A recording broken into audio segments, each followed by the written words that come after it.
Ja. Hallo, hallo. Kunnen ze mij horen? Kunnen ze mij horen? Hallo, Yes, I can hear you. Yes, I can. hallo. Yes. Hello. You hear me? No? Hello. Hello? Hello. Hello?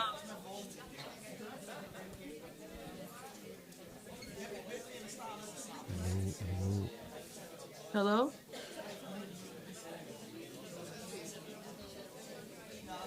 I can hear you, yes. Can you hear me? Okay, I just want to make sure you can hear me.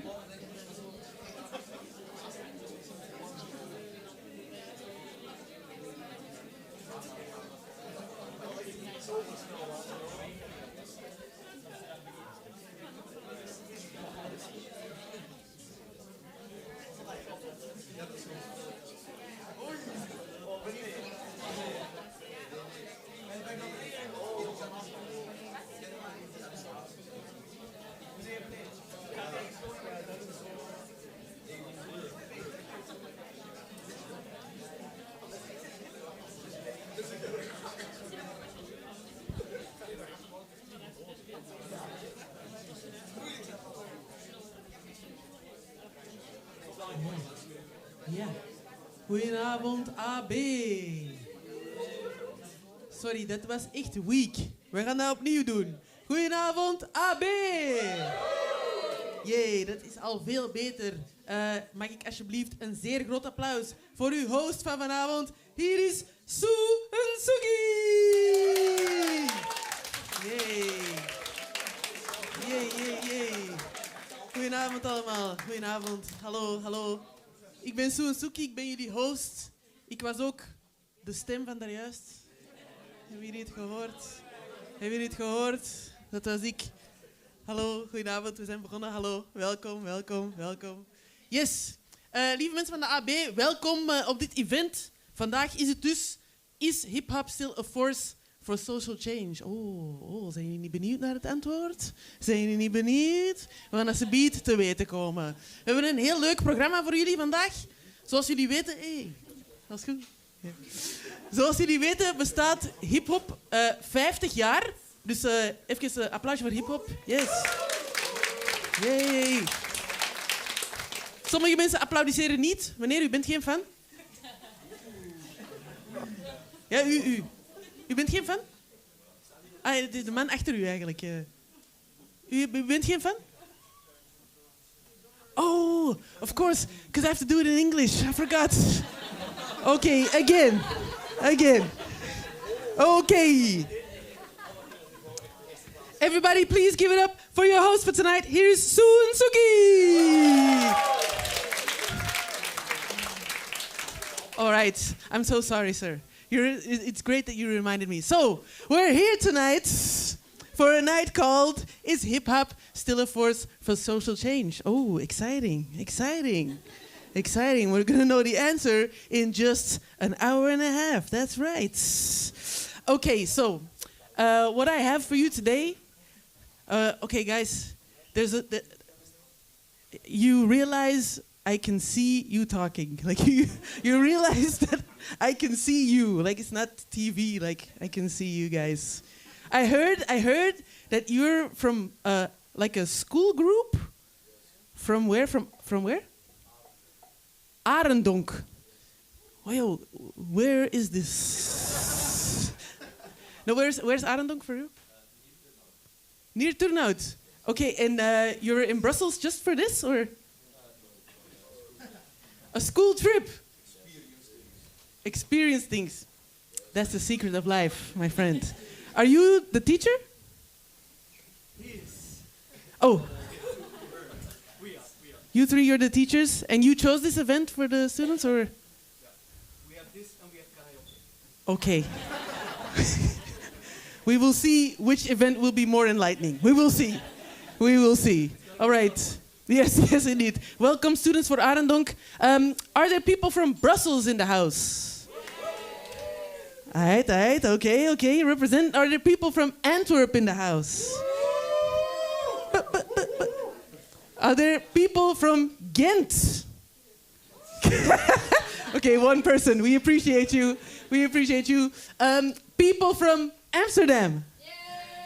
Yes, Amsterdam in the house. Let me see. Hasselt? Okay. The whole of Belgium is here. I'm loving it. Okay. Dear people, we have a great schedule for you today. First, we were going to listen to a keynote by KULeuven, and then we're going to have a panel discussion right here on this stage with great guests that I'm going to show you later. Okay, yes. But first, before we start, I want to test your hip-hop credentials just a little bit. Okay? So I'm going to start a phrase, and you're going to finish it, okay? Okay? You have no choice. We're doing this. Okay. Peace, love, unity, and... Okay, 3 people. Yay! Okay, so peace, love, unity, and having fun. As we all know, the old hip-hop adage. Yes. Okay. Each one. Yes, each one teach one. If you don't know, now you know. Okay. And then the easiest one, I hope. Okay. Hip-hop, hooray. Oh. Okay, you passed. Applause for yourself. Applause for yourselves. Yes. Okay.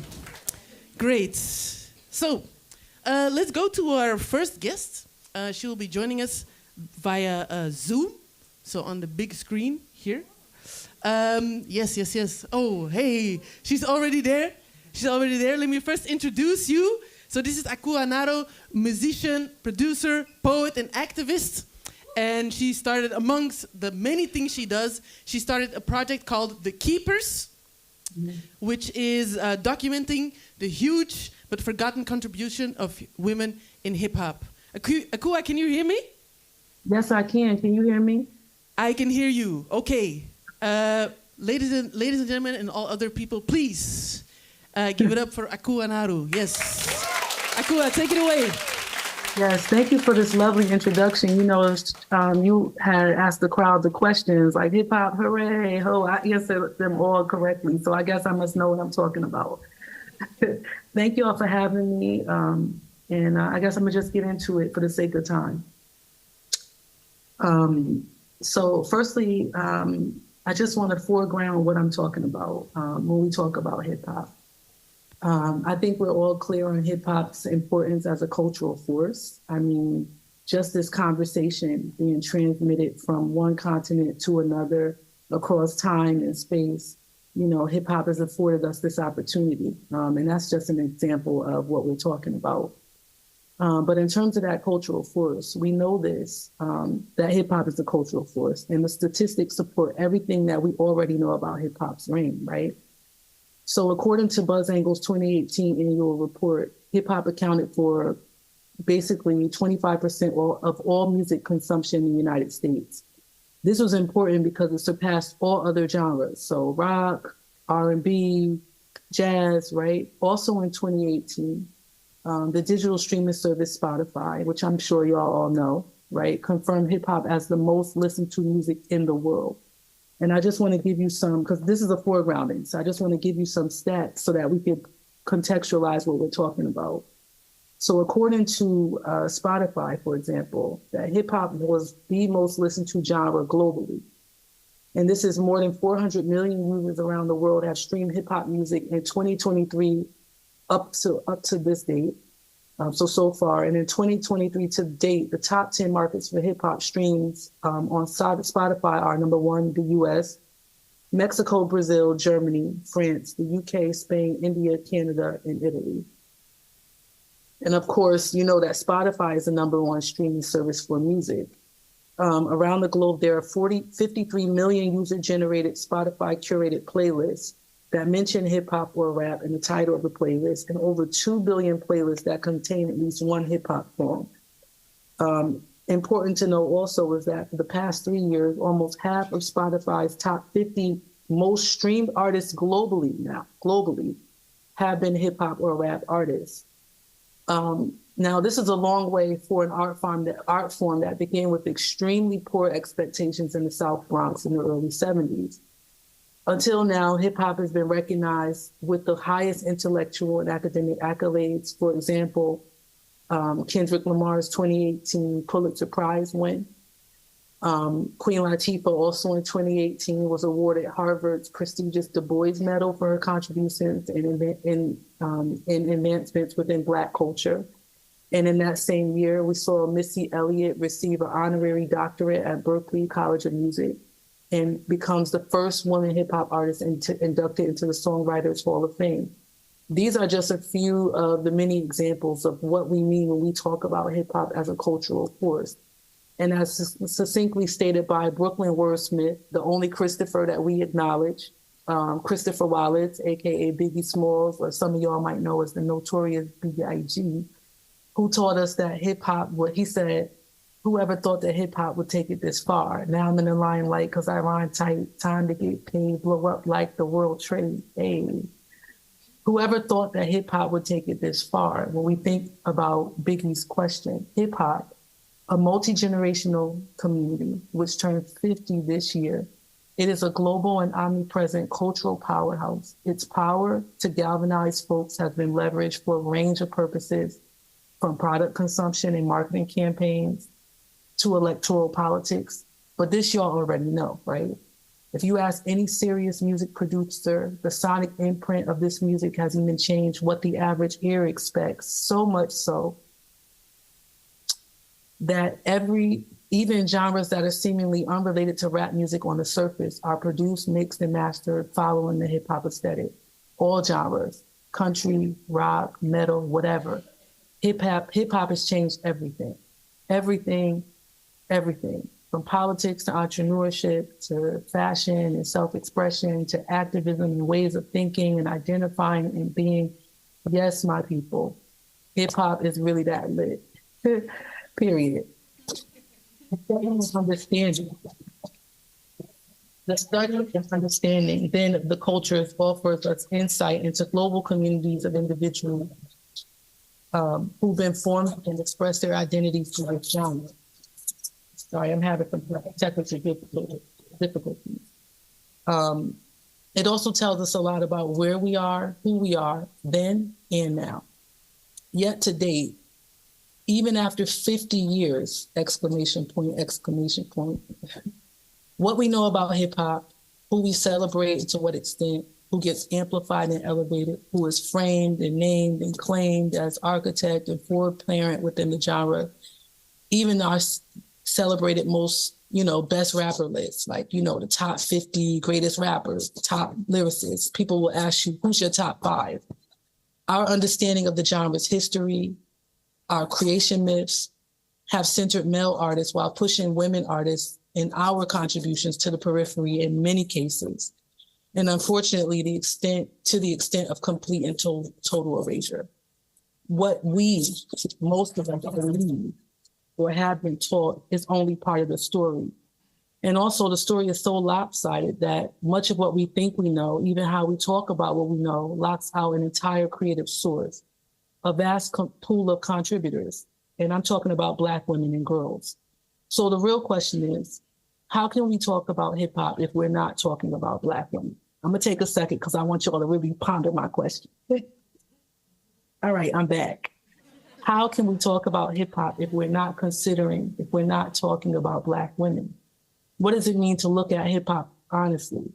Since the truth is that the contributions of Black women and girls are so significant to the development and advancement of the culture that we must be placed at the center. So I'm here to talk to y'all about a little bit about my work and about what this means. For students of hip hop, we all know that the dominant mythology, one that locates hip hop's birthplace in the Bronx, which I'm sure y'all all know, and cements the contributions of male artists while failing to develop discourse around the centrality of and I'm saying first and foremost, those girls. So I'm using the personal possessive here by saying our, because I'm included in that, right? As a woman, as a Black woman who raps. So our contributions regulate us as mere ornaments or conduits to the achievement of Black male masculinity. And I believe that all of this is by design. But anyway, my question is, how can we understand hip hop really if we're not looking at Black women? To date, the dominant discourse does not include Black girls' hand clapping games as a major strand woven within the roots of rap tradition. So I want to just frame this for y'all because I feel that it's a great misfortune when we're talking about sort of a developing hip hop culture or a history or a herstory of hip hop, and we don't first look at Black girls. So for example, and I'll come back to this quote in a second. I'm just going to play this. You won't hear any sound, but I'm just going to be narrating through it. So I hope y'all can see this. So y'all see this act. This is, back in the day, we used to do these hand clapping things. And I'm saying, when we're talking about women in hip hop, and we don't first begin that conversation by looking at Black girls' hand clapping games, we're not really talking about one of the major strands woven within the roots of rap tradition. We used to say, I like coffee, I like tea. I like the boys and the boys like me, to the front, to the back, to the east side, to the front, to the back, to the east side. Now imagine if I had a drum, like I like coffee, I like tea. I like the boys and the boys like me, to the front, to the back, to the east side. I can't get my rhythm together. Y'all know I'm not a drummer, I rap. But you can imagine these games and this sort of way of vocalizing, this way of languaging rhythmically, chanting it to the drum as the body as drum. This is rap.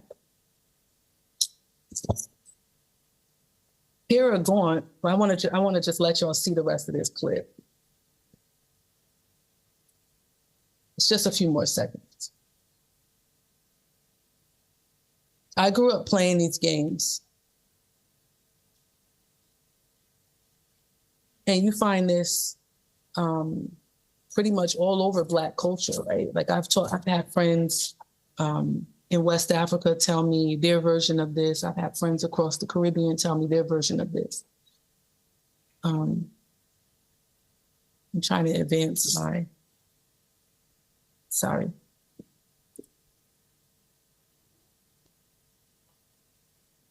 This is Dr. Kara Gaunt.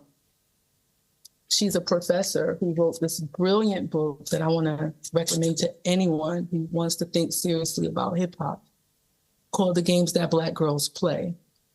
Kara Gaunt makes it plain in her brilliant and groundbreaking book, The Games That Black Girls Play, as she speaks to, quote, discovering a trail of mass-mediated popular dance songs performed by male artists that correspond to a trail of popular hand-clapping games and cheers featured in African-American girls' play, unquote. First of all, for those of us raised in the Black community, let us remember the significance and the centrality of these games to Black girlhood.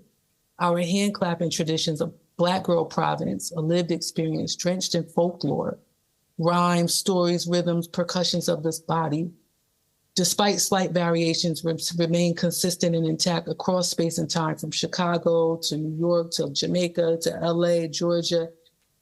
For me, this was my earliest encounter with music making, with what I would later understand to be profound poetic device at work, sophisticated rhyme schemes, oral and kinetic coordination, complex beat making through the body as a drum, relying on a community of 2 to 4 girls, because remember, this doesn't work alone, right? So the performance is always in community, moving in unison on the meter, the 2 to 4, foot stomping, finger snapping, bodily gyrations to accent storytelling through sung and rhyme narration. These games too constant to not be centered in discussions on a developing hip hop, as boys participated, but were often, they often stood by and watched and passively absorbed an everyday neighborhood fixture and absolutely grew up wading in the waters of all that magic, or what Kara Gaunt calls Black girls' kinetic orality.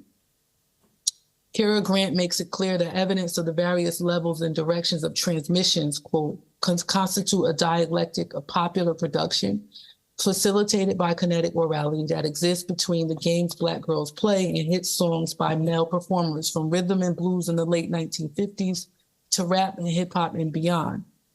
I guess the most obvious example of this would be rappers Nelly's 2000 breakout hit Country Grammar, which rips part of the chorus lyrics and basically the entire melody from a childhood classic game, which where I'm from in New Haven, Connecticut, we used to call it Down, Down, Baby. So when I was a little girl, we used to go like this, well, I need another person, right? But we used to say, down, down, baby, down by the roller coaster, sweet, sweet baby, I'll never let you go. Shimmy, shimmy, cocoa pop, shimmy, shimmy, wop. Shimmy, shimmy, cocoa pop, shimmy, shimmy, wop. Grandma, sick in bed. Called the doctor and the doctor said, let's get to the rhythm of the head. Ding dong, we got the rhythm of the head. Ding dong. So, and then it's like, let's get the rhythm of the hands. Clap, clap. I mean, I could sing it right to the end of time. One of the earliest music formations in African-American culture, period. One of the strands that braids the crown that sits upon the hip hop's magnificent head, but absent from the average person's understanding, right, of hip hop's historical makeup, yet a constant source for sustenance, extraction, and theft. Y'all remember this song by Nelly? Oh, the video isn't here, but Country Grammar. We had an issue with sound, so that's why I wasn't able to play sound, because of how we sort of transmit music and sync everything up in real time. But if you Google Nelly's Country Grammar, he basically says the same thing. Down, down, baby, your street in a Range Rover, which is basically the same thing, right? So having been sold a gravely problematic and overinflated brand of masculine is hip hop that pushes girls, women, and femmes to the periphery while stealing Black girls' cultural productions and getting paid in the process. And since children's music is folklore and part of public domain as the property of the public, everyone except the girls who are primary agents of such music can claim ownership. So just like in the case of Nelly, he's listed as a writer and lists Black culture as the source for Country Grammar. And therefore, Black culture is not gender, and then he and his masculinity could ride off into the sunset. But it's clear that Black girls' hand clapping traditions have been significant for hip hop, but other Black girl games as well. So I just want to mark that. Teams of Black girls jumped alongside breakdancers, framing the backdrop of late 1970s New York of a New York streetscape. In 1982, the New York rap tour brought hip hop to an international audience, performing throughout France as well, 2 dates in London. Now consider this is 1982. This is 41 years ago. I mean, this is at a time where nobody could imagine that hip hop would become this cultural tour de force and make all of this money for people globally. So all the way in 1982, hip hop was touring in France, 2 dates in London. And on this tour, there was a cast of talents across the spectrum of hip hop's elements: DJs, graffiti artists, b-boys, rappers, like African Bambaataa, the Infinity Rappers, Grandmaster DST, and of course, the infamous Double Dutch team, the Fantastic Four. Dolores Finlayson, Deshaun Goodson, Adrian Howell, and Robin Waterson.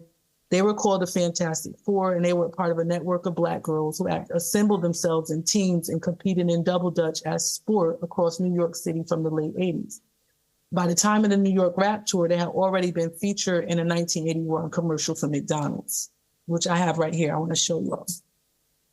Remember, we don't have sound, unfortunately, but I'm going to just narrate while you listen to it.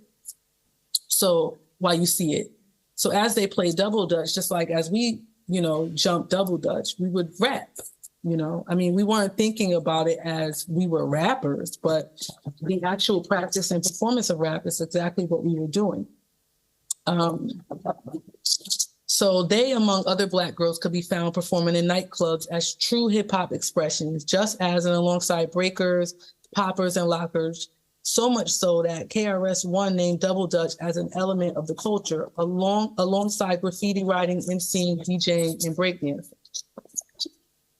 Unfortunately, this history has been completely removed from hip-hop consciousness and from social memory. This lost history, some attribute to the 1983 cult classic, Wild Style, which I'm sure you all know, when Wild Style was considered to be the truest chronicle of hip-hop's earlier years. It not only introduced hip-hop to a world beyond New York's 5 boroughs, but it defined hip-hop as well. The fact is, producers decided to highlight all of hip-hop's elements except one, Double Dutch.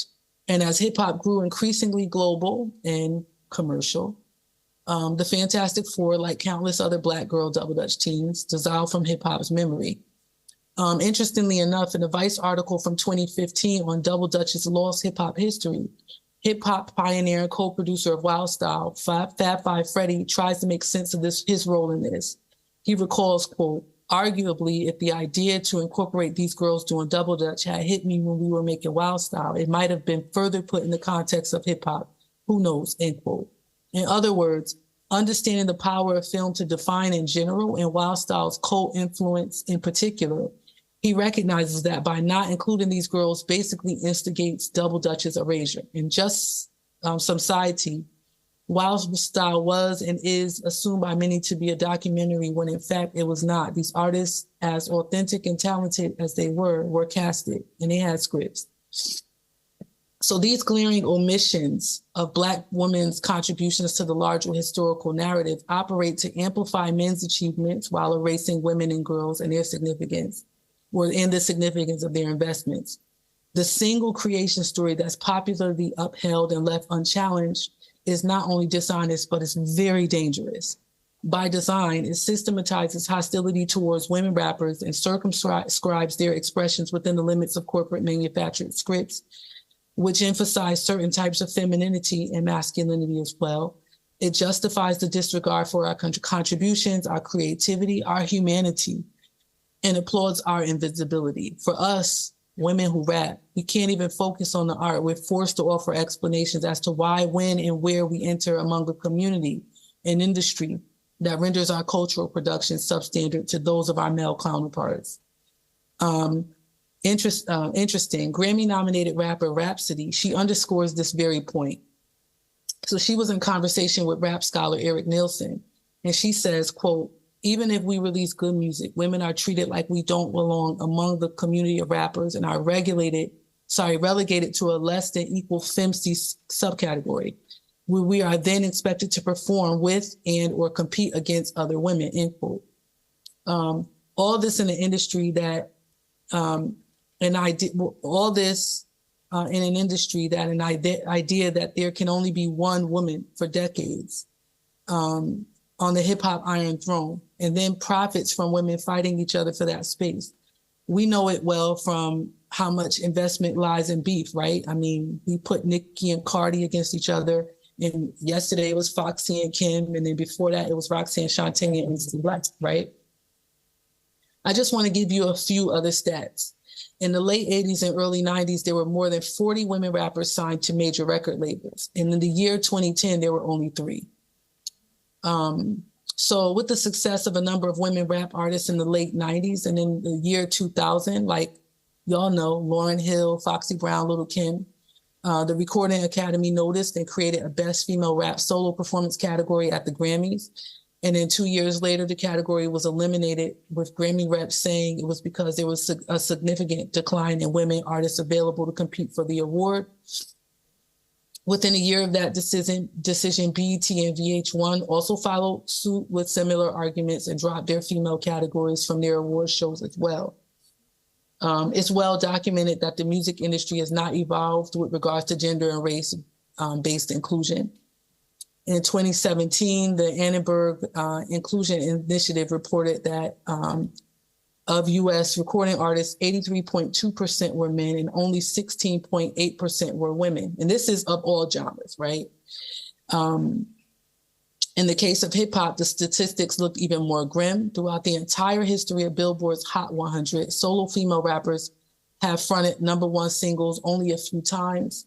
The first being Lauryn Hill's Doo-Wop That Thing in 98, Iggy Azalea's Fancy in 2014, Cardi B's Bodak Yellow, which was historic, in 2018. Since the year 2000, up until 2018, only 18 female rappers had garnered enough mainstream attention to land a spot in the top 20. I have a few other stats here that considers where we are in the current moment. So the first female solo artist to win Best Rap Album at the Grammys was Cardi B. Now imagine, hip hop is now 50 years old, and I'm telling you that the first female rap artist to win Best Rap Album at the Grammys was in 2019. And this was with her Invasion of Privacy record. In 2021, Megan Thee Stallion was the first female hip hop artist since Lauryn Hill's to win Best New Artist. And Nicki Minaj broke another longstanding Lauryn Hill record with her 2022 single, Super Freaky Girl. This was the first solo record by a woman in rap to debut at the top Billboard 100 since Lauryn Hill's 98 Doo-Wop That Thing. I think in the last few years, I'll just say this and then I'll come to a close because I noticed that we only have a few more minutes. I will say this, that in the last few years, we have seen some momentum behind social movements on and offline. And this has increased, I believe, increased consciousness and shifted public opinion around issues of accountability, equity, and justice, especially with regard to race, gender, and sexuality. And as a result, women artists are now in an environment that makes it possible for them to receive some support. Well, we want to believe that some more support than what we had just yesterday, right? To assert their presence and to demonstrate their viability as record breakers. And so, I mean, I actually prepared to share more, but I didn't realize that time was flying. I could talk about this all day.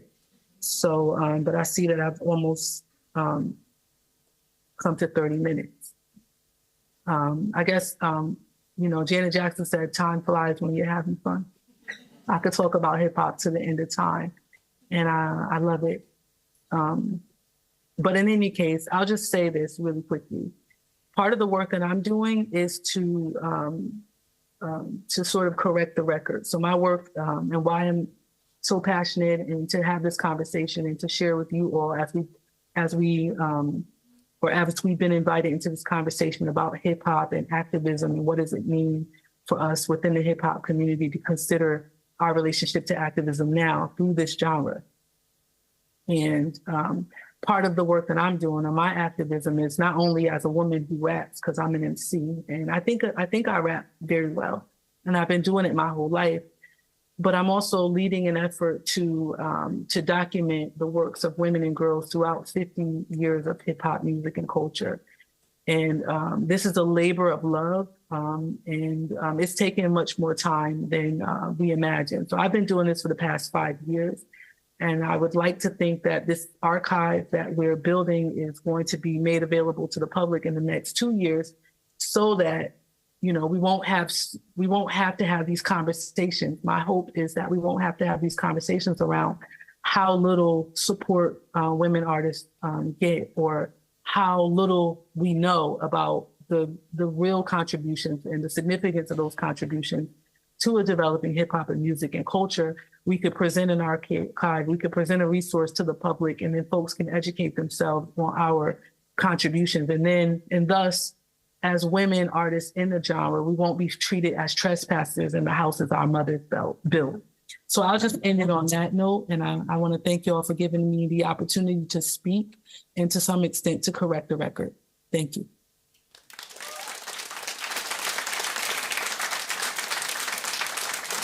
Thank you, Ancienne. Thank you so much for enlightening us. We enjoyed that very much. Please, another round of applause, please. Please, yes. Yes. All right, so this is the part where you can ask questions. So we have about 5 to 10 minutes. So if you have any question for Akua, now is the time. This is Joyce. She will be coming around with a microphone. If you have a question, and you can say it in the mic so Akua can hear you as well. Is there anyone who feels, energized to ask a question? Yes. All right. Speak closely to the mic. Yes. I don't mean to be rude or anything, but why did it was like only about women? Because I do work on women in hip hop. Okay, so it's basically only about women that you would like to give with us. It was very inspiring, though. I did not know that a lot of women had so much to do with the hip-hop community. So it was very inspiring as well. Right, so you answered your own question because you were just educated on something that you didn't know. Exactly. And that's the reason why this work is so important. Thank you for that. I appreciate it. Appreciate it. Thank you. My name is Karen Hannes. What you described was actually very recognizable in the sense that, that lack of support you're talking about that sits in many layers of society, particularly for women. And we're actually very good at identifying what the problems are.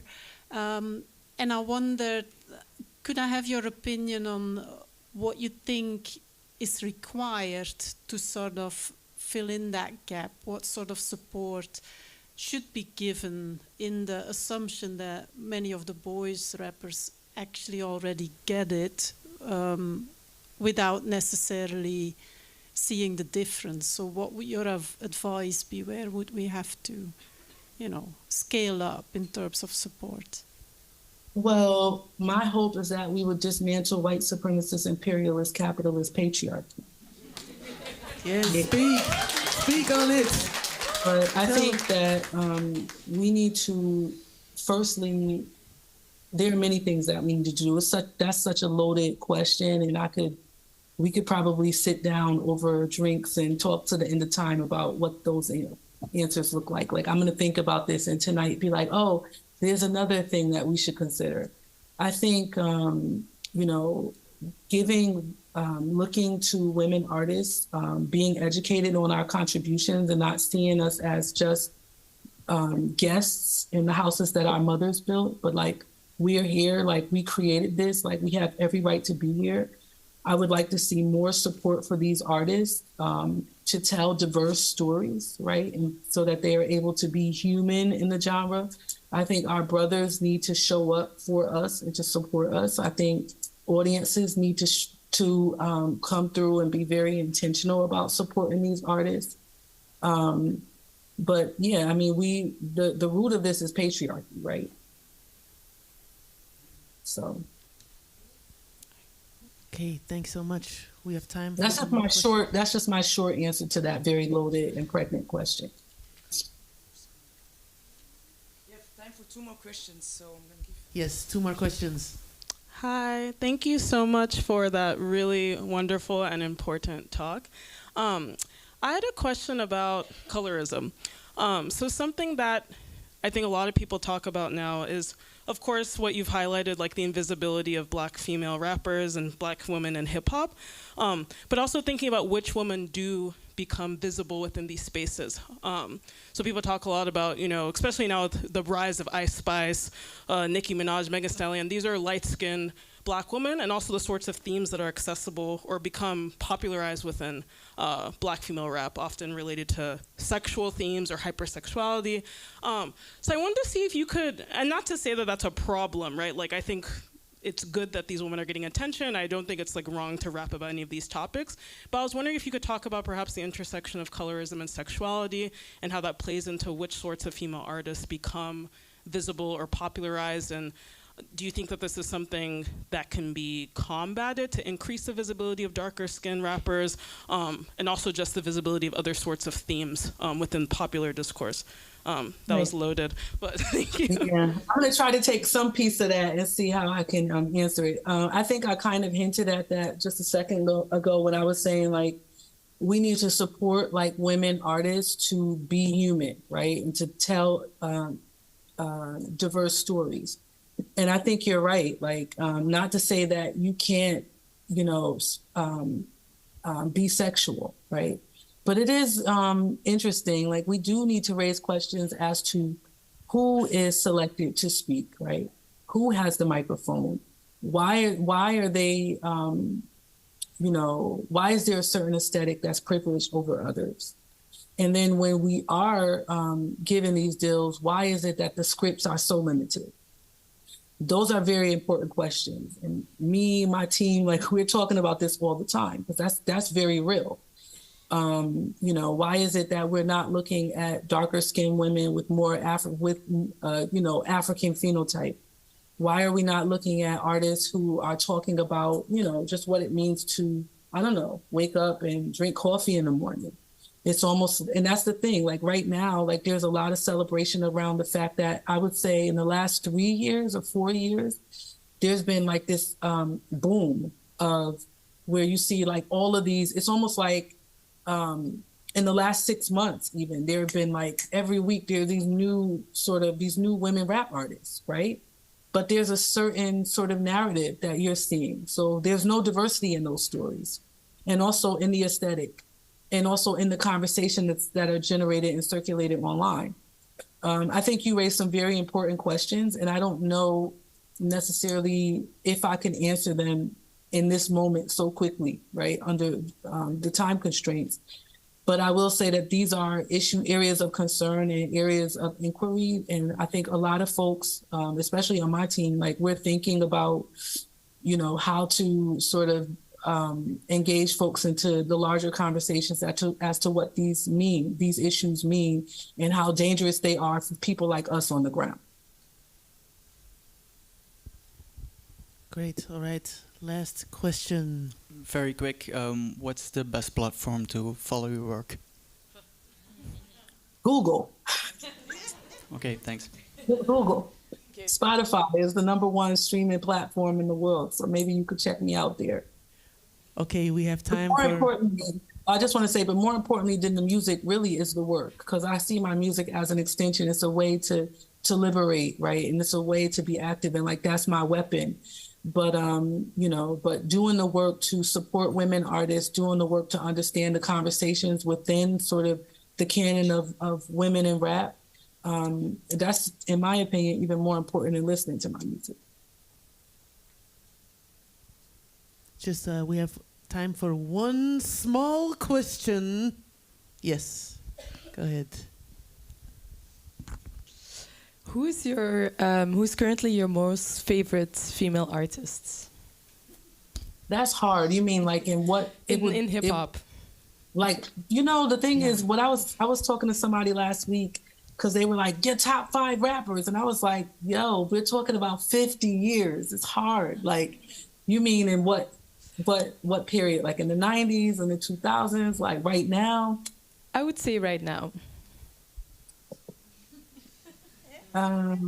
There's a rapper named Samus who is a brilliant rapper, just a brilliant person, a brilliant thinker, and somebody who theorizes on the Black experience so beautifully and brilliantly throughout her music. So this is my favorite rapper, Samus.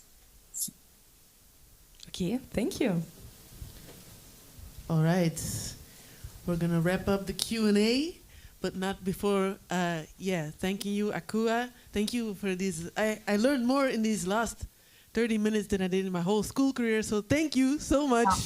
Thank you so much. Let's have a round of applause. Thank you so much for being here. Thanks for your work. You're amazing. All right, dear people, now it's time for the panel discussion. Wow. That was great. That was amazing. It's time for the panel discussion. So we're going to put the chairs on the stage. And, until that happens, you can just, be chill, talk to your neighbor, talk about hip-hop,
All right.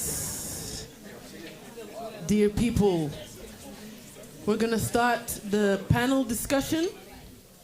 I would like to call my guests to the stage, and I would like to hear like a round of applause for our guests. Let me call to the stage Freddy Konings. Come on up. Come on up. Yes, yes, yes. All the way from Antwerp. Yeah, you can. That is een trappetje. Yes, all the way from Amsterdam. Lionstorm, please join me on stage. Yes, and all the way from Leuven, Karin Hannes. Yes, get on the stage. This is my chair. You can choose. Yes, yes, yes, yes. All right. Okay.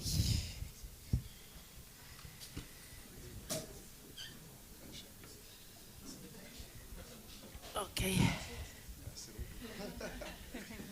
All right. Let's get started straight away. Do you have maybe any reflections on what we just saw about the Q and A talk? Any reflections? Anything that stuck for you? Or was it too much? And was it just like so much new information? You can't. I think my observation was partly already reflected in the response I gave or the question I asked. But we see this sort of the fact that you have to defend yourself to be part of the scene is something that we see in sports as well, where, for example, the girls get questions about, wow, what a sporty outfit, can you do a twist, show me around. Well, then if you would transfer that question to one of the boys, they would go, what? That's not what I want to talk about. I want to talk about the music. So so I partly connect to the storyline there because I think it's a deep layer that sits in society still that we still have to overcome, hopefully in the short term. Yes. Okay, before we go any further, let me just introduce everyone, so we know who everyone is. All the way at the far end is Karin Hannes. She's from KULeuven, so from the University of Leuven, and she's a researcher, community-based researcher, and she works around social innovation and trends in social activism. Right? Okay, great. Yes. Then next to her, we have all the way from Antwerp, we have a very special Belgian rapper called Freddy Konings. Please give it up. Please give it up for Freddy Konings. Yes. And then all the way from Amsterdam, we have Lionstorm, the first queer rap group of Holland, and just great artists. So please give it up for them. Yes. And I introduced myself already, but I'm gonna do it again. So my name is Sue. I am a B-girl and a DJ and also a stand-up. And I will be interviewing these beautiful people today. So yes. Thank you. All right, so let's start with just like, this is a celebration of hip hop, so let's start with something like positive and nice. And I want to know the moment that you fell in love with hip hop. You know, was it a certain track or, you know, a certain party, or when was the first time that you fell in love with hip hop?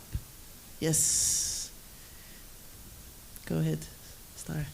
I think for me it was so many moments, but just a moment is that I think the track with Lil Kim and Cisco, the attitude, the fashion, you know, it was so powerful to me. I think it was like, hoe zeg je onbewust? Unconscious, yeah. So, yeah, did everybody get that? Yeah, okay. Sorry, I will talk louder through the mic. Yeah. It was the video on TV. Yeah. Yeah, okay, cool. What about you, Ski? Stars. Oh, I'm so sorry. Yeah.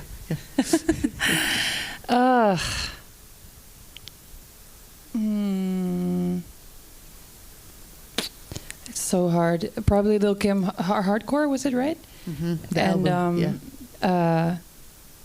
And I think, like, to be honest, like Immorales, Campy, when they were on, it wasn't even SoundCloud. What was it? Like, it was super lo-fi recorded, and I don't know, like the Ik wil je neuken and Chicks vinden ons leuk, and I don't know, something awakened. Yeah. Okay, great. Freddy, what about you? I think for me, it was more like when I was a child, I was so in love with the Michael Jackson songs, and I would just stay in front of my TV and just be practicing his moves and trying to do the moonwalk and all that. I think Michael Jackson was really like the person that like really took me in, like, this is for you, you got to do something with the music. That was it. All right, nice. Okay, so let's get into the topic. And Mim? Oh. Yeah, I mean, actually, quite recently, because I'm not necessarily a hip hop fan. I'm more of a jazz fan, if I can say that.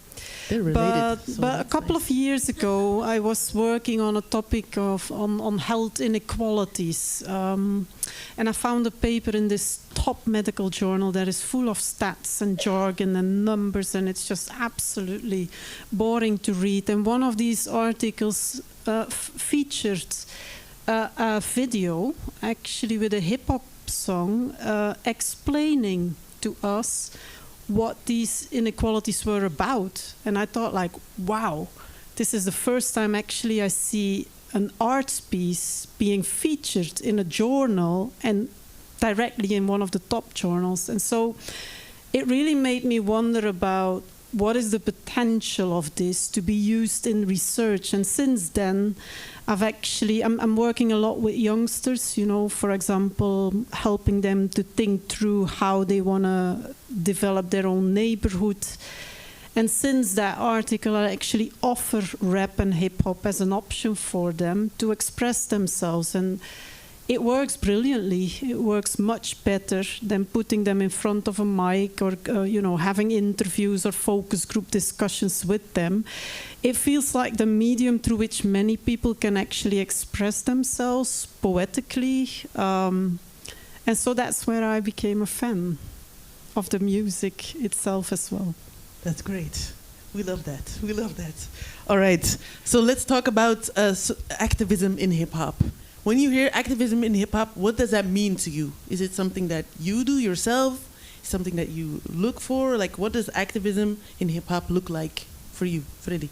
For me, it's more like, as a normal person, I get the feeling you don't get heard a lot. The problems that we deal with, it's kind of hard to like find someone to talk about it, because there are not like a lot of people going through the same stuff like you. For me personally, I'm a person like, if you do me wrong or anything, or I feel like a certain place is going through hell, like let's say for now, Gaza, that's things that I put in my music just to make my fans aware of what is going on. And to be honest, my problem is I don't really care how far I go.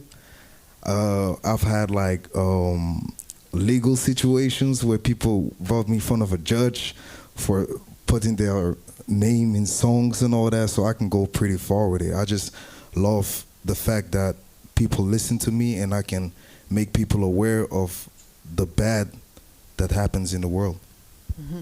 So you take like current situations and you talk about them in your songs. Exactly. Okay. What about you, Ski? Do you feel the same way about activism in hip hop? I mean, I can only talk from my experience. I'm not a hip hop expert. Yeah.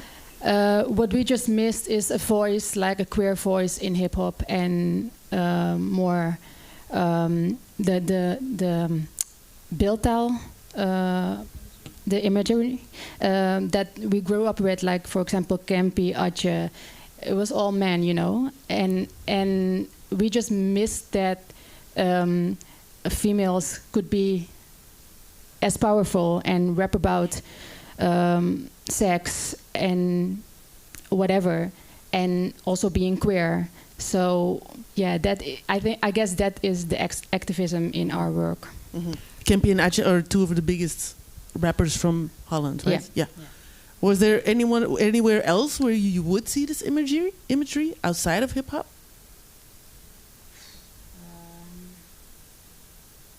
You can also just say no.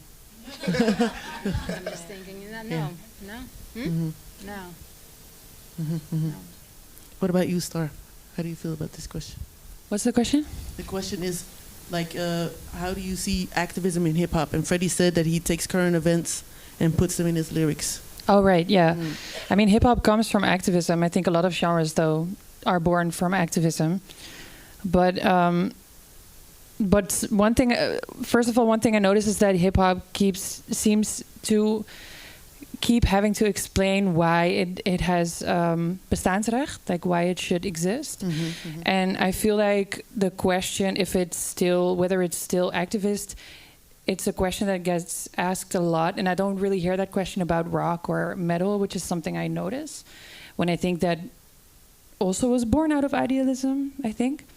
So that's just one thing I notice with hip hop and activism, and that we often get called activists, but I kind of lose touch with the word activism. Like, I'm not sure what it means anymore, because if it's about breaking taboo, then I'm wondering, like, is Steen activist because she talks about, mental health taboo?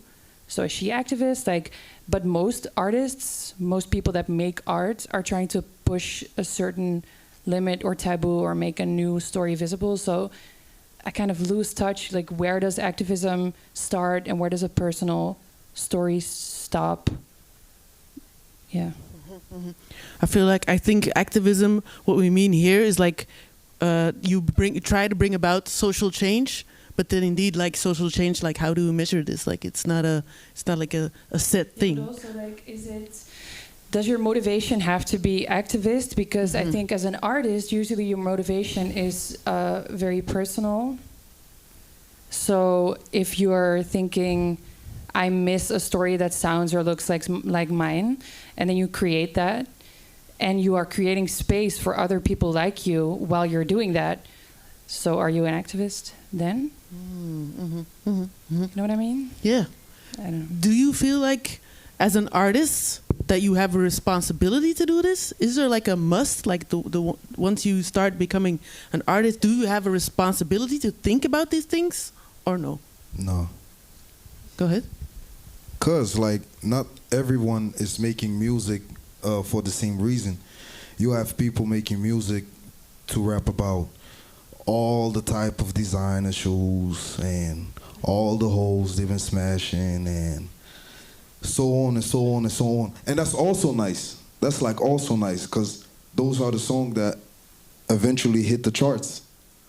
But at the same time, you have people like me who like to listen to rappers that have something to say, but you are not always in the mood to listen to somebody that has something to say. Sometimes you just want to hear a song about bullshit. Excuse my language, but you get what I mean. Okay. Yeah, Karen, go ahead. Sort of heard two important ingredients before. One was mentioned by Frederick, which is social awareness, raising awareness, one very important, but also voice, and the fact that you bring out voices that are not necessarily part of the public arena yet. If you combine these two, you create some sort of a momentum for change, whether it's empowering people through what they see you do, or just evoking people's thought. That's the start. You know, for it to become really activist, we should follow up on that change. I'm puzzled by what you said, Stars, because there's two ways of working in hip-hop. You represented the artist position. That to some people might be read as, you know, that's an opportunity-based perspective, but there's also another opportunity that we could take. So the first question always is, what is the story that I want to bring out as an artist? I think there's a second one that says, and that I feel in your work, is saying, like, what is the story that I need to bring out? The moment you go to the need aspect, you're already partly in activism, I think. And where both aspects actually come together for me is to choose the right momentum. So when you spoke, Frederick, about, you know, Gaza and the fact that attention should be there, I think if you combine that activist aspect and bring it at the right time, it would lift you up commercially as an artist as well, because you're speaking to some of the things that keeps people busy in this moment. So to cast your texts, music on critical events in society, to me is a good sign, is bringing commercial success and activism together without the need to specify the one against the other, I think. Let's talk about this. So let's talk about what you two just said. So what I hear is, okay, on the one hand, you have like, you know, lyrics or rappers or lyricists who talk about, let's say, like conscious things. I mean, it's stupid to put the label on it, but like, you know, talk about things that are real and like, you know, just change society or whatever. And on the other hand, sometimes you just want to party and you hear like, you know, dope beats, but, you know, the lyrics can be, you know, sometimes, you know, like the B word and then the F word. And then I mean, so many, like the lyrics can be really like, if you listen to them, they're sexist, they can be like racist, they can be like capitalist, anti-queer. But I also party to them. Like, I party to these lyrics. Do you feel that we underestimate the detriment of these lyrics? Do you feel that we underestimate how much these lyrics actually hurt our conscience, you know, our shared conscience? It depends, like, are you drunk? It depends, because like, for me, a factor that I've been thinking about for a few years is the fact that a lot of black male artists use the N-word like a lot.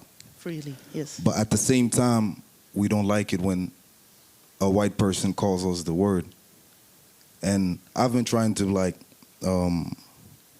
fight it, let's say, but you just have certain songs where if you don't say that word, it ain't the same. You know what I'm saying? So I don't know. Like, I think we don't really think about it. We don't stand still by the fact that it could be hurting our community and our people, and actually like showing other people like we're dumb or something. Mm-hmm. That's how I see it. And like, should we think more about this? Ski, what do you think? Yeah, I think so. Mm-hmm. In a way, like you have this thing as an artist that you want to say stuff and you don't want to think about everything you're writing because there's intuition, you know. You want to write stuff you feel you need to say, you want to say. But when I hear a lot of flicker in a lot of songs on the radio, yeah, it still hurts me. Which is a term of like a like derogatory faggot. term for, yeah.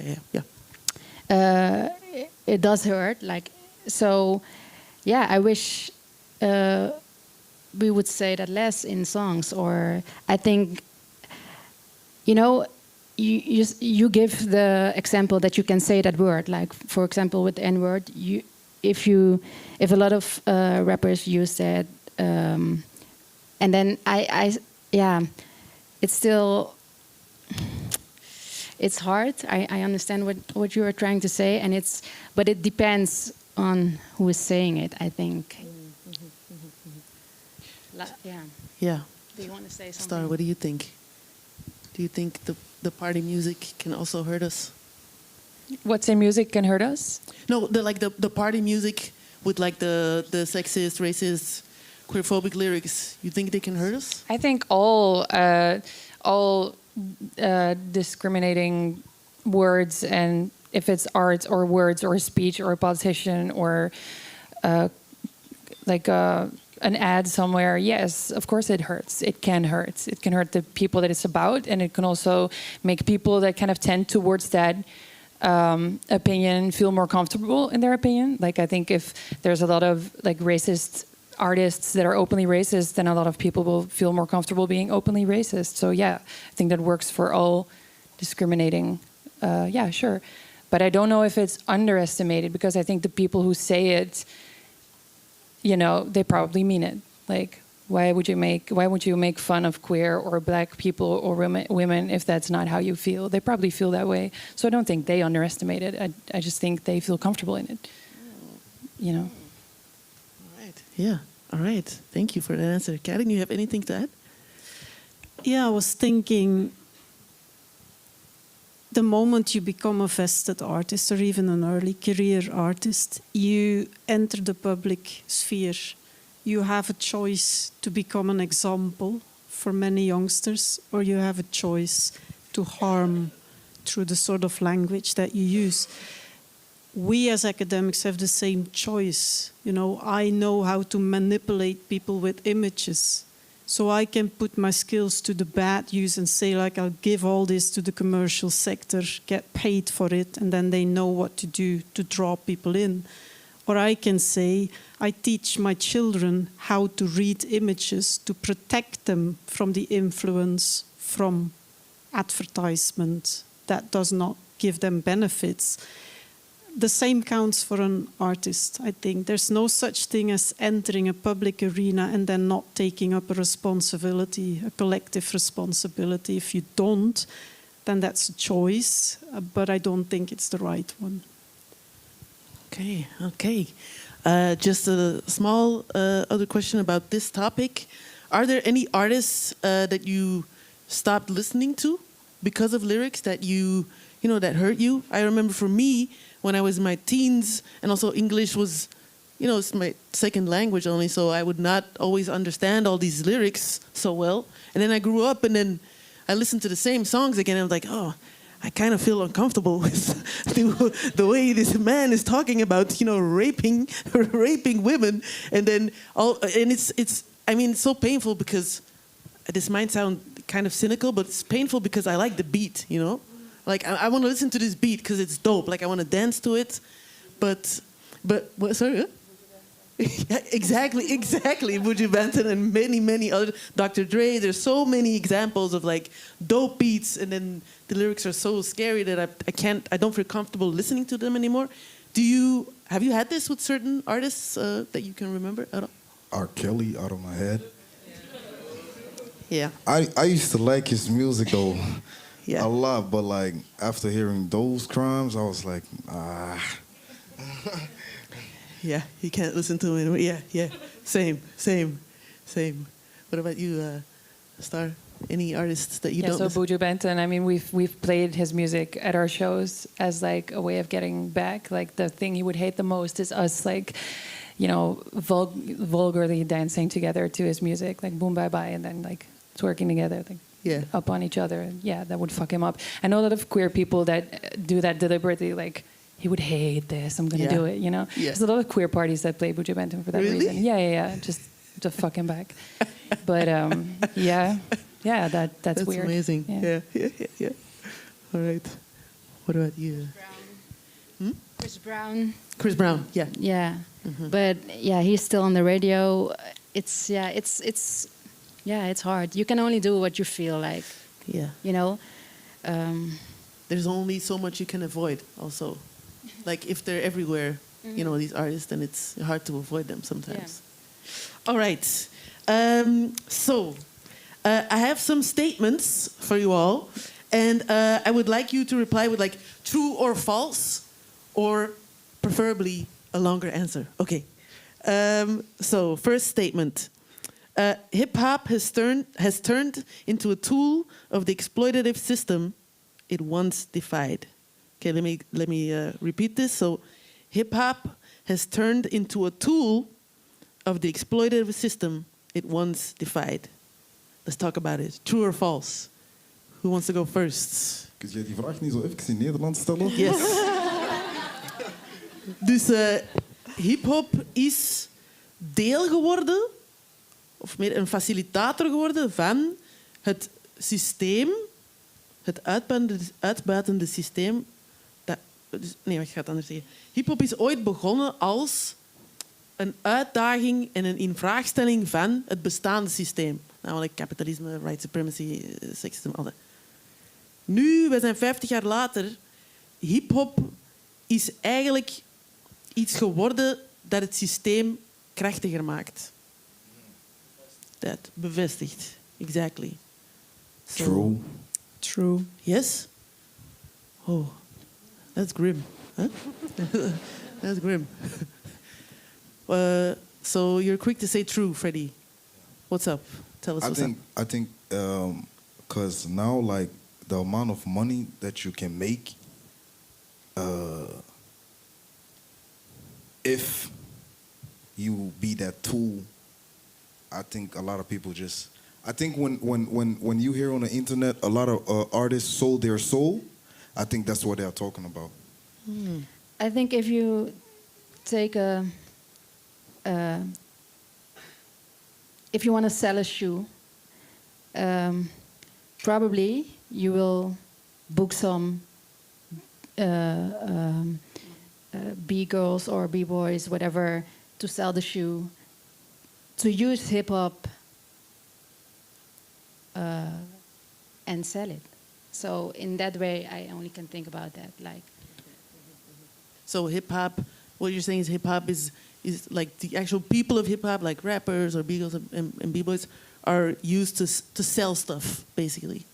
Is what you're saying, or no? No, I'm trying to say, like, it's so big now, and I think hip-hop is used now more like, it's so big, it's everywhere. So if you want to sell a shoe, probably you will, like, unconscious, like, the most dope people, you know, will sell the shoe for you, like, and it's all based on hip-hop. Right. Okay. Karin, you wanted to add something? I understand the shoe story completely. I think I said true because the moment you strip a cultural tradition from the roots where it started, which was, you know, and our keynote actually said that, the whole area of social injustice, you know, people not being visible, social problems, if that is no longer why people are doing it, then yes, there's a risk, and that risk becomes a reality, that it will be used for different purposes, like, for example, clothing lines, and to support that. All right, let's go to the next statement. Okay, are you guys still okay? Is everyone okay? Yeah? Crowd, you're okay? Yeah, it's dense, but we have to get through this. Oh yeah, that's good. Yeah, let me ask the crowd. Okay. Oh, let me just by a show of hands, let me just repeat the last statement. Hip hop has turned into a tool of the exploitative system it once defied. Who says true? So the statement we just talked about. True. Okay. See some tentative hands. All right. Yeah, kind of. But I also see someone shaking no, so I'm. Okay. And who says false? Who says false? Let me see the hands. Let me see the hands. Yes. Okay, 5 hands. Okay. Yeah, no, but it's interesting. Like, it's hip hop, it's community. Let's all talk about it. There's a Q&A at the end. Let's circle back to this question. All right. Next statement. Hip hop made me not ashamed of who I am. True or false? Yes. True. True. I don't know. Yeah. I don't know if it was hip hop. I don't know. Star, what do you think? Both, true and false. True and false. Oh, you care to elaborate on that? So I think as a woman, these black women in hip hop have done a lot for all women around the world, feeling more comfortable in your body and trying to own your own body again instead of it being owned by a cishet male gaze. But then at the same time, becoming older and realizing that all the women that were inspiring me were cishet women, then made me feel like a weirdo again. So it went to Yates and nay. Yeah. The human experience. Yes, yes, yes. Freddie, what do you say? I think for me, growing up in a neighborhood where I was the only one with my skin color, made it very difficult for me, and I was like seen as the loser, like. And then when I got to know hip hop, and I really saw like, wow, black people really be shining. He be having these little chains on and all that. I was like, cool. We cool somewhere. We just not cool right here, but that's cool with me. So yeah, it gave me a little ego boost, if I can call it that. Yeah. So yeah. Yeah. Let me just also share from my point of view, like hip hop made me not ashamed of who I am. It's also for me also true and false at the same time, because I feel like growing up in poverty, like I would hear all these lyrics and I'd be like, oh, there's other people who also living in we lived in like in an affluent village, like a Kalmthout, everyone was rich except for us. And then I would hear hip hop. I was like, oh my God, these guys, even like sonically, like, oh, they get me, I belong somewhere. And then now I just realized this a couple of years ago, like now, like in popular hip hop, I mean, like the best selling hip hop, let's say, people are always talking about like, oh, I don't want to talk to that person because they're broke, So many times in lyrics you hear like, oh, no broke ass, we don't mess with no broke ass. And I'm like, but that's me. Like, you don't mess with me. Like, I mess with hip hop, so So yeah, let's look at the crowd. So hip hop made me not ashamed of who I am. Who says true? Go ahead. Yes. Okay. There's no wrong answers.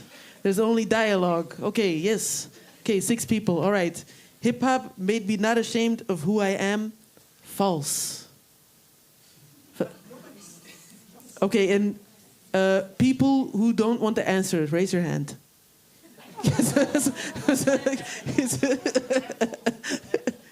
Both hands?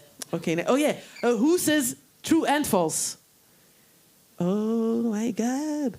Life is complicated. Yes. All right. Karin, you have anything to add on this hip hop made me not ashamed? Yeah, I might come from the privileged point of view, but what hip hop does to me is, open up a window to some females, other vulnerable populations. You get to know their situation, and it makes me not ashamed of who I am, because what I'm trying to do is turn that privilege towards society and make something out of it. Use perhaps the little power that you have to make positive change. So that's part of the activist that is evoked actually through listening to situations, events, stories of people where you feel a responsibility for, because they're part of your collective society. All right, let's talk about changing the world. Let's talk about, activism. So I have a statement. Honest self-expression is activism? Let's go to the ground first. So honest self-expression is activism. Let's see a raise of hands for true. Did not hear me? You.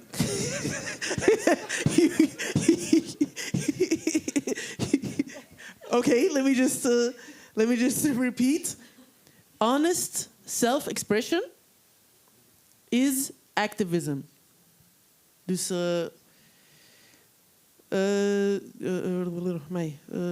uzelf eerlijk uitdrukken is activisme. Voilà. You good?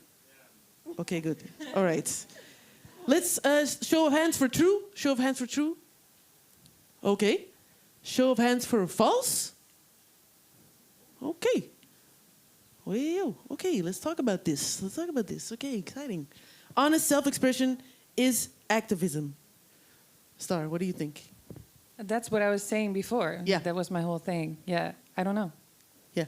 Oh, yeah. That was the whole question I was asking. Like, because for me, at the point where, because we really, our whole inspiration was from being very honest in a sense that, some people think it goes too far. And then people said that was very activist. And I was like, okay, so when is it activism? When is it self-expression? Mm-hmm. I don't know anymore. Mm-hmm. Does it, okay, so what I hear, maybe tell me if it's true or false, does it bother you that, because you're a queer person, expressing yourself, that it's labeled as activist? I think it's more that the moment something also in the keynote speech about like that was about being a female artist, that you always have to explain, something about being a female artist. And I think there is a big problem where people forget or like overlook the fact that you're an artist and they only want to talk about the thing that makes you different. But it's like, but I'm not a political party. There's music involved. There's art involved. Why aren't you talking about that? Why is it just about like, oh, were your parents angry when you came out? What? Like that's not. Have you listened to the music talk about music? Like I make art, not, yeah. That can be annoying. Yeah, I get that. Yeah. I also don't know because if I was to write just my diary or make lyrics for my, what I think at night before I go to sleep, is that I don't know if it's activism at that point. You have a lot of artists that do that, like, that write stuff there that is really true for them and really truthful to them, but I don't know if it's activism. All right. Pretty, you have anything to add? No? I'd say it's conditional. It might be activism, but we can only read that through the affect or the effect it has on the public. So if it does change something, even if it's in one person or a group of people, connecting to it and feeling that emancipatory push, then it is activism, but not necessarily intended. So sometimes we have to read it backwards from what it does to define what it is. So you're saying maybe sometimes it can only be determined in hindsight? I'm saying that if your authentic expression, and I question the term authentic because I don't think there's an authentic voice at all. It's always somehow political. But if you express yourself and it doesn't do anything on the other side, it doesn't resonate with anyone, not with your public, it doesn't change anything, then it's just an expression, is it? You can't call it an activism statement because it doesn't do anything. It doesn't activate any response that leads to social change. Can you just expand a little bit on what you said right before? Like, so there's no, like in voices, there's no authenticity, you said? It's always political? Yes, I question we talk a lot about authentic voice, but our voice is actually shaped through a cultural lens that we are pushed through, whether we want it or not. I can't say that my voice is authentic because it's colored by so many layers. One of them political, but also culture, education, all of these layers always make me doubt whether this is really, authentic or whether it's colored. We're all kaleidoscopes of influences. And I don't think there's such a thing as a fully authentic voice. Wow, Karin going deep. Yes. Yes. Oh, was it? Yeah, okay, good. Okay, so we have time for one more question. So I wanted to go, and then we're going to go to the Q&A. So people with burning questions, your time will come in just a few minutes. All right, so I wanted to talk just, to get it out of the philosophical sphere. Let's talk about some artists that we all know. And how do they rank on the activism scale? Okay. I know it's just to make it a little bit more concrete and, to talk about the rappers of today. Okay, so 0 for not activist and 10 for very activist. Let's talk about Drake. Oh, I went there. That's right. We're going to talk about him. We're going to do it. Okay. Okay, let's have one person from the crowd say a number. Raise your hand. Raise your hand. Someone who wants to weigh in. Weigh in. Okay, all of a sudden nobody wants to weigh in. Okay, no problem. No problem. You had it? Yes. 1? Okay, Drake gets 1. All right. What do you think, dear panelists? I don't know. I think at a certain level, it's kind of hard to choose a side. Yes. That's what I think. I'm not defending anyone. Mm-hmm. That's just what I think. All right. But I'll give him the same score, like my brother over there with the dreadlocks. I'll give him the same score. Okay, so 1 for Drake. That's noted. Let's do one more artist, and then we can go to the Q&A. 2 more artists? Yay! Okay, now I have to choose. Okay. Lil Nas X. Oh! What's the groan? Like, okay. So 0 for not activist, 10 for very activist, and by activist I mean, inspiring social change. So yes, someone from the crowd. Anyone wants to go? Yes, go ahead. 7.5. How are we feeling about this score, dear panelists? I can agree on, I have 8, 7.5. Okay, nice. All right. Okay, last artists. Okay, this is a quick fire round. People, it's quick. Queen Latifah. 10, yes. I hear so many 10s. All right. Queen Latifah, panelists, what do you think? 10. Yes, 10. 11. 10. 11. Oh, we love the Queen. We love Queen Latifah. All right. Okay. One more? You like it? Okay, last one. Who should I choose? Yeah, let's go for it. Cardi B. Oh, difficult. Let's hear from the crowd. 8? 8?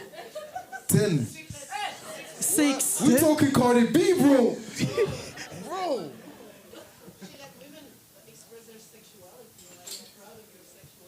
Yes, she lets women express their sexuality. That's what I hear. That's Beyonce. That's Beyonce, but she's not a rap artist. But Beyonce. all right, I think it's time for the Q&A. I think it's time we open it up to the crowd. Let me just. Do we have to give one microphone? Yes.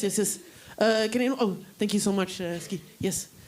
All right, so raise your hand if you have a question or like a statement or anything. And then Joyce will come to you. Yes. And then we can have a open discussion. Yes, hi. Go ahead. I was wondering if we come back to what works in hip-hop now and what is celebrated. how much do you feel like you have to enter certain codes? Like how much do you, how pressure do you feel to correspond to certain expectation of hip hop? Do you see what I mean?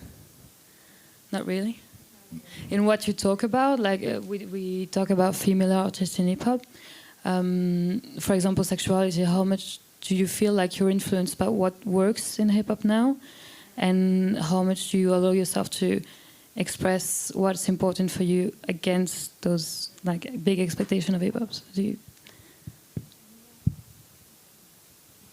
I don't think we're influenced by what works in hip hop at all. At all. That's why we're niche and why we mostly work abroad with people from the niche.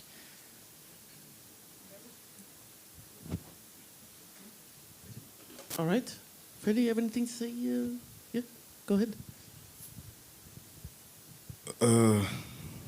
I think at a certain stage, if music really pay your bills, it does have the tension is there, because if I don't like making this type of music, but I know it's gonna help me buy those new Air Force that just came out. So with that being said, I think the tension is high, but you still make the choice yourself at the end of the day. Okay, so I'm hearing you say it's like the tension between being an artist and listening to your artistic heart, I guess, or seeing yourself more as a product, maybe? I guess? No? Okay. No, you're right. You're right. Yeah. All right, let's go to the next question. Who else has got a burning question? Maybe about, the Cardi B thing, Yeah, hello. It's more like a question for the artist, because I'm not sure if it's really related to the activism, but you were talking about, wacht, mijn Engels is ook niet zo goed, sorry. Mag ik het gewoon in het Nederlands doen? Ja, it will be translated afterwards. Vooral naar de artiesten, omdat er zo gezegd wordt, we pakken zo vaak gebeurtenissen of belangrijke dingen die spelen bij de mensen. Je had zo aangehaald van Gaza. Dat is een van de voorbeelden dan. Maar ik vraag me dan af als artiest, en je kunt best wel een invloed hebben op de mensen, is dat dan iets dat je puur doet vanuit je gevoel, of vooraleer dat je over zo'n thema zult gaan spreken, verdiept je daar dan ook effectief in? Ik weet niet of mijn vraag duidelijk of super verwarrend is. Yeah, let me translate real quick for the English people. Sorry. So she said that before we were talking about, Freddie was telling us about how current events, he lets current events influence his lyrics, and he puts, current events in his lyrics, for instance, what's happening in Gaza right now. And she was asking, when you put these current events into the lyrics, do you research it fully before talking about it in lyrics? Ja, want vaak is het toch dat muziek geschreven wordt vanuit een gevoel, of is dat een middel om te spreken, iets wat anders moeilijker verwoordt. Maar dan vraag ik mij af, ik voel soms dingen, maar achteraf kijk ik daarop terug en denk ik, oei, mijn gevoel en mijn gedachten nu strook niet. Dus ik vraag me af, is dat muziek soms ook niet dan? Als je over zo'n evenementen, van alles en nog wat, ook racisme en zo, die dingen, gebeurtenissen uitpikt. Ach, ik ben het echt lang daar aan het maken, sorry. Als je gebeurtenissen uitpikt, dat je daar zo heel rap iets over zegt, dat je nadien denkt van misschien had ik mij beter moeten nadenken of anders kunnen verwoorden. En dat is mijn vraag, ja. Okay, wait, let me translate real quick, just shortly. So she was saying because these events or other socially or emotionally tense events, because you write from a feeling and then you say something about it, and do you, sometimes regret afterwards what you said about, the thing? Yeah, go ahead. I'm the kind of person, after I say something is said, I never regret. So, and I think it comes because I speak from my heart. So I never ever doubt it. If I wrote it on a song, if I said it on a beat, that means I thought about it a lot of times. So ain't no going back, to be honest. If that's an answer to your question. Okay, we have time for another question? For the one more question? Yeah. Yes. Pass the mic. Yes. Good evening. I think it's maybe like a reflection. I will try to be clear. So I was wondering for you, if hip-hop is supposed to be, let's say, so graphing, DJing, b-boying, MCing, and it's less and less that. Hip-hop is supposed to be like a cultural movement, and it is less and less that. So until when can we still keep talking about this being hip-hop? I mean, like I'm talking about, like, if this is a table, the table we define it as being like something that can support things and with, let's say, 4 legs. But if there is 3 legs, we can see it still works. But if there is 2 legs, it doesn't work anymore. So it's not a table technically anymore. But so can for you, is hip-hop still hip-hop? And or as the old great man said, hip-hop is dead.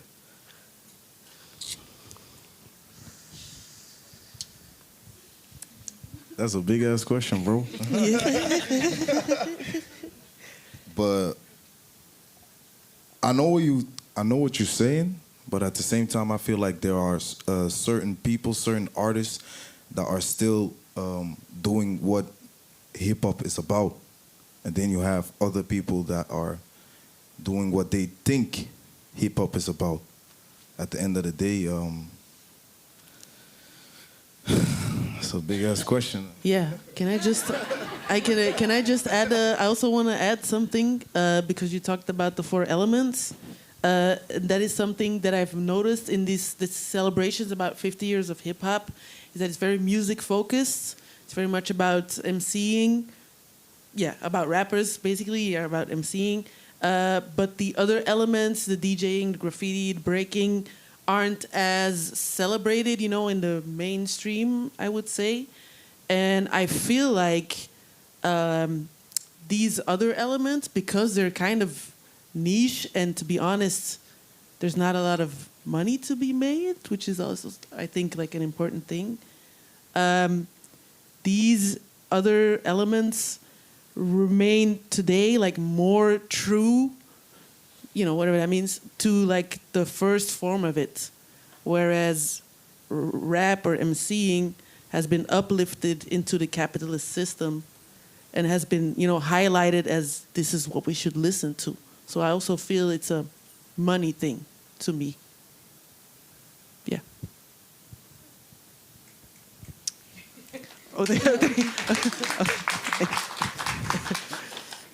Yeah, Carrie, you want to? Just to come back to the table, because I think it's an interesting metaphor. If we would make that leg and that leg a little bit longer up till here, it would stand, even if I take this away. And I think whether hip-hop is dead or not has to do with the grammar of it, and whether the grammar for you is the music and the beats, or whether the grammar is the content that goes in, or a combination of both. That is what the discipline needs to decide. With the grammar, you can play all the time. It can change, and there's only one stable factor in society, in the music business, and that is change. There's nothing else that is so stable in society than change itself. So if we keep on playing with the grammar in the right way, it can't die. It will just evolve or progress, to my opinion.